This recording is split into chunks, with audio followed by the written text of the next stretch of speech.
Hi hello ఈరోజు చాలా easy and simple టమాటా పప్పు ఎలా చేయాలో చూద్దాం. ఫస్ట్ పప్పుని ఒక 2 టైమ్స్ మంచిగా కడుక్కోవాలి. ఇప్పుడు దీంట్లో కొంచెం వాటర్, 2 టమాటోస్, కొంచెం గ్రీన్ చిల్లీ, ఒక ఆనియన్, కొంచెం చింతపండు, కొంచెం కరివేపాకు, కొంచెం పసుపు, ఒక స్పూన్ సాల్ట్, ఒక స్పూన్ రెడ్ చిల్లీ పౌడర్ వేసుకొని కొంచెం ఆయిల్.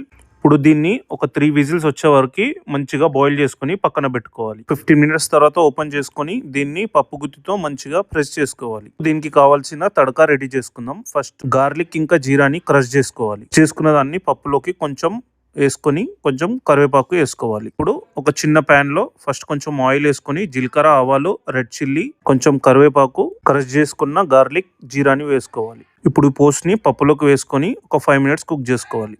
That's it. ఇప్పుడు రెడీ అయిపోయింది టమాటా పప్పు. నెక్స్ట్ వీడియోలో ఇంకొక మంచి రెసిపీతో కలుద్దాం. Thank you.